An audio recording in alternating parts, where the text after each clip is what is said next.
हाथ खड़े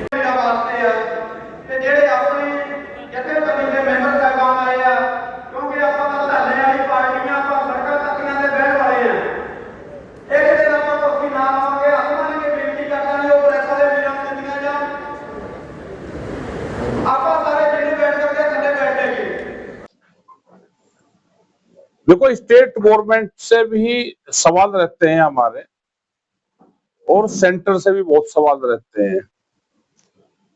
स्टेट से रहते हैं कि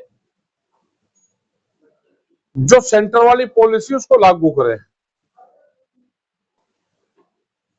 कुछ अपने भी रहते हैं, जैसे बिजली वाला महकमा है तो स्टेट का है, खरीद का है वो स्टेट का है, उसका सिस्टम बनाना वो स्टेट का है, दवाई का है, खाद का है। सेंटर से है कि भाव तय करे, उसकी मॉनिटरिंग करे, उस पर कानून बनाए। तो ये लड़ाई दोनों से है, यहाँ से भी है और भारत सरकार से भी है। जब दिल्ली में 5 साल पहले आंदोलन चला तो एक बड़ा सवाल वहां का था कि एमएसपी गारंटी कानून बना दो, उसके नीचे पे खरीद नहीं होगी। लेकिन वो नहीं बनाते, क्योंकि जो व्यापारी है उनको नुकसान होगा। किसान को नुकसान हो जाए उस पर कोई फर्क नहीं पड़ता सरकार पर, लेकिन व्यापारियों को नुकसान ना हो उस पर फर्क जरूर पड़ता है। तो वही लड़ाई आज भी जारी है हमारी। सब्सिडी नहीं मिलती, फसलों का नुकसान होगा तो सब्सिडी नहीं मिलेगी, उसका बड़ा क्षेत्रफल है, नुकसान हुआ यहाँ पे और उसकी नपाई होगी वहां तक। तो जब भी तो किसी को 50 रुपए, किसी को 20 रुपए, किसी को 200 रुपए मिलते हैं। खेत को इकाई मानना जाए, अगर नुकसान हुआ है तो जिस खेत का नुकसान हुआ है उसी को इकाई मानना जाए। ये हमारे बड़े सवाल यहाँ पे है। बिल्कुल है, तो संघर्ष है, लड़ाई में जब संघर्ष हो तो होगा भाई। वे तो ये चाहेंगे कि शांतिपूर्ण तरीके से, और यहाँ कोई धरना प्रदर्शन कोई कुछ ना हो देश में। ये तो धरने प्रदर्शन तो होने शुरू हुए ना, और जब 2020 में 21 का जो आंदोलन हुआ तो पंजाब इकट्ठा होकर पहली बार गया, नहीं तो पंजाब जत्थेबंदी में जाता था। और बहुत तो जत्थेबंदी पंजाब का पूरा क्षेत्र तो गया ही नहीं था, और हरियाणा भी जब ही साथ में लगा पूरा, नहीं तो हरियाणा भी वो नहीं जाता था। और उसका एक बड़ा मैसेज पूरा देश और दुनिया में गया कि 13 महीने तक एक देश की राजधानी को घेर कर रखा। आज इनको पता है कि दिल्ली की तरफ को जाएंगे तो इनको घेर लो। आज हत्तापाई भी करते हैं, रोकते भी है, पर्चे दर्ज भी करते हैं, डराने का काम करते हैं। क्योंकि जब देश आजाद हुआ तो 290 वर्ष तो संघर्ष में बीते, 200 साल लगे उसको आजाद होने में, लेकिन 90 साल तो संघर्ष चला, 90 वर्ष तक फिर तो चलेगा संघर्ष। जमीनें रहेंगी तो संघर्ष होगा। ऐसे ने इसे सरकार को जो है, इसे दिल्ली से भी जान बचानी है, इसके पीछे दिल्ली भी है, और किसानों से भी लड़ाई लड़ती। इसको गारंटी कानून बनाएगा सेंटर, जो एमएसपी गारंटी कानून है उस पर सेंटर बनाएगा। लेकिन बहुत जगह स्टेट भी, जैसे छत्तीसगढ़ में है, उड़ीसा है, वो रेट ज्यादा देते हैं, जैसे धान पे वो 3200 रुपए के आसपास देते हैं, यहाँ पे 2400 है, तो 600 700 800 रुपए ज्यादा देते हैं कंपटीशन में।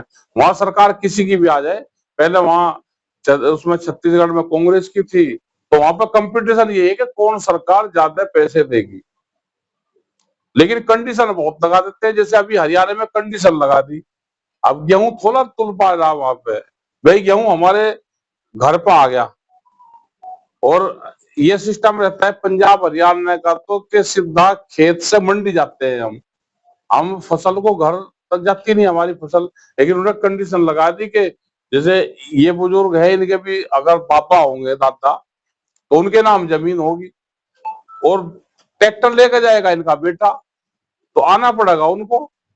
तो बड़ी समस्या आ रही है हरियाणा में तो, और वहां पे पूरे संघर्ष चल रहे, कल वहां पे पूरा रास्ता जाम भी है, मतलब की आस्था भी काफी ज्यादा आ रही है, और पंजाब में तो बड़ी आफत आई। हल किस तरह की हो रही है, किसान मरण में जा रहा है।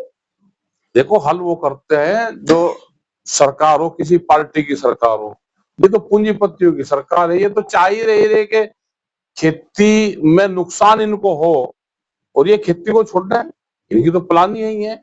ये तो हमारी समझ में अभी आई कि ये जो सरकार है, ये खेती किसानी काश्तकार के हक की नहीं है, ये तो हम समझ में आ गई कि खेती नुकसान का सौदा नहीं है, घाटा नहीं खेती में, लेकिन दिल्ली की कलम बेईमान है, ये पता चल गया अब हमको। अन्नदाता की करेगी, अन्नदाता को संघर्ष करना पड़ेगा। जैसे पानी का जहाज है, हमने उसके जो पायलट है पानी वाला वो सब बुझा, भाई जब तूफान आता है तो आप क्या करते हो, पहले जी तूफान में भी हमको जहाज चलाना पड़े, अगर नहीं चलाएंगे तो तूफान उसको पीछे धकेल देगा।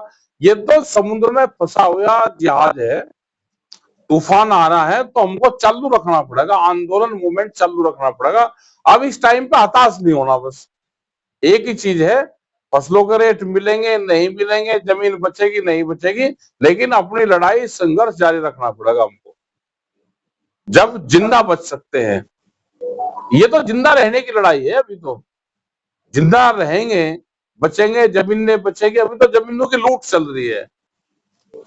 व्यापारी को कह दिया कि तुम जमीन खरीद दो, अब एक बार जमीन, पट्टे की जमीन, तो जो यूपी में, छत्तीसगढ़ में, मध्य प्रदेश में जिसके पास में पट्टे की जमीन थी, वो पट्टे कैंसिल लग रहे हैं, 50-50 साल पुराने पट्टे कैंसिल लग रहे करने।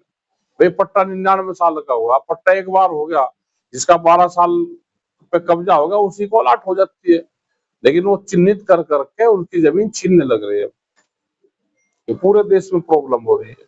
अगली रणनीति है कि अपनी मीटिंगें करो और संघर्ष के लिए तैयार रहो, एक लड़ाई लड़नी पड़ेगी और टाइट लड़ाई लड़नी पड़ेगी।